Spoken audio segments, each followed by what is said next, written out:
Hello all. I've been a fan of the show Marvel Agents of S.H.I.E.L.D.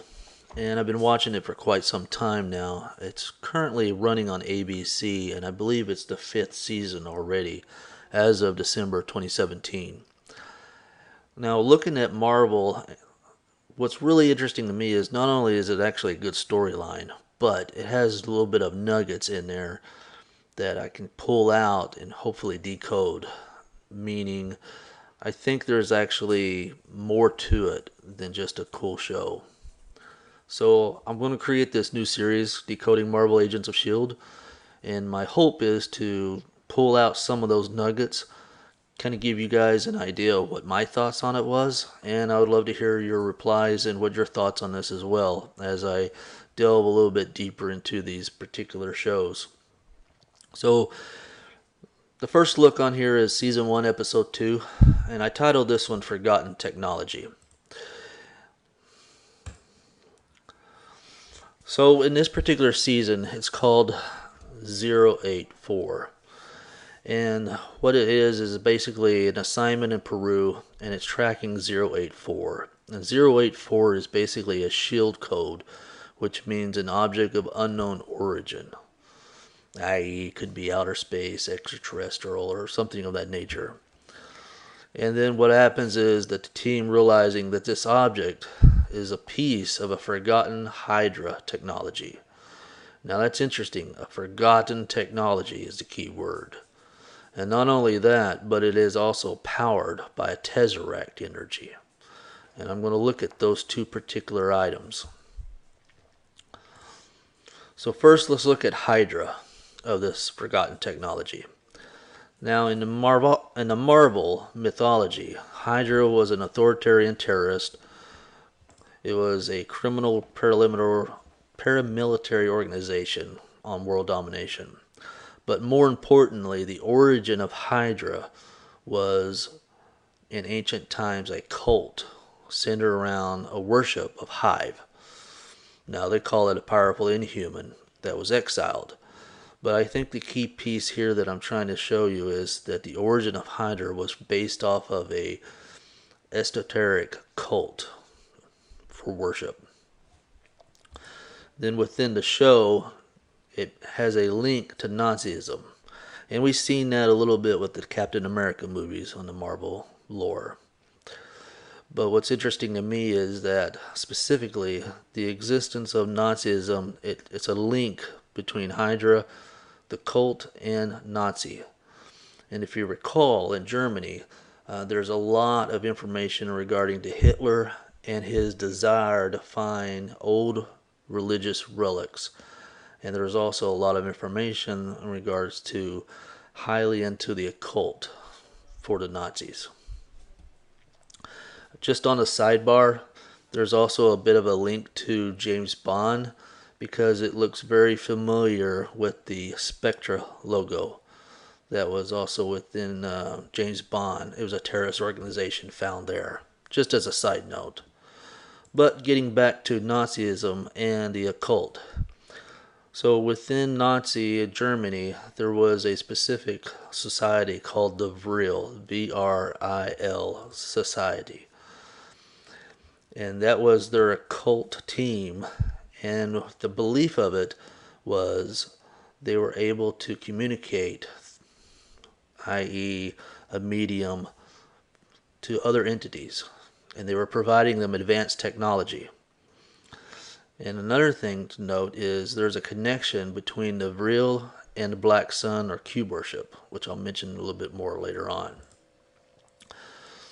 So there's a connection with the cube, there's a connection with the Vril Society of Nazism that kind of links back to Hydra, which was an ancient cult.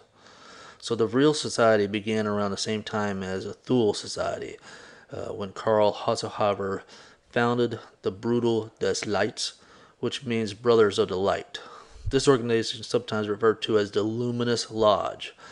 Now, Luminous Lodge, you might immediately start thinking of the bearer of light, information, knowledge, Luciferianism. Okay, this group was eventually renamed the Vril Gesellschaft as it rose in prominence and united three major societies. is key. So it united the Lords of the Black Stone, and that's where your connection with the cube Black Stone is, the Black Knights of the Thule Society, and the Black Sun. It was later identified as Elite, the Heinrich Himmler's SS. So you have a distinct, direct connection between Hydra, Nazism, occultism with the real that wraps back around to the cube.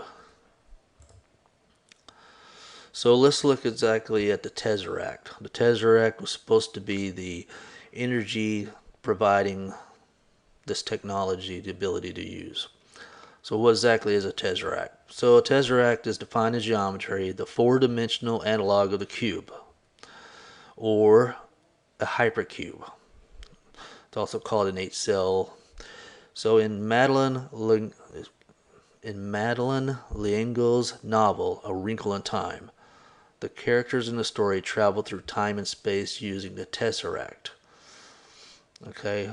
Also, interesting enough, the Tesserect has a connection with Saturn worship, i.e. the cube, the black cube. And I will also do a shout out. Nicholson 1968 goes into a very good, great depth in regards to Saturn worship and a Tesserect. So basically what we have here is there's an essence of forgotten technology powered by the Tesserect energy, or i.e. the Saturn cube. So this harkens back to fallen angel technology. Alright. So fallen angel technology is the belief that there was advanced technology prior to Noah's flood. And a lot of that technology was lost. And this technology was coming from the fallen angels. These are the same angels that stepped down on Mount Hermon and had interactions with the daughters of men. Okay? And what was part of that specific fallen angel technology? It was with genetic manipulation that it occurred.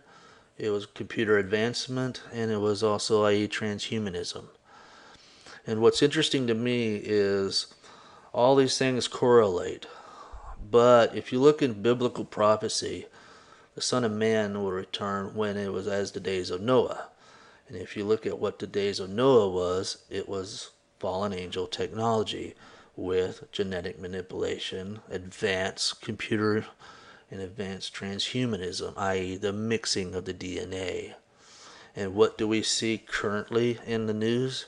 We see genetic manipulation being occurred. We see computer advancement that goes beyond what we expected to, and a rise of transhumanism. So we see the same thing. I just thought it was interesting, guys. I'm going to leave the references that I pulled this information from also within the YouTube at the bottom. I would look forward to you guys' thoughts on this. If you want to see more of this, if you have any questions or anything that I could possibly look up. Until then, later.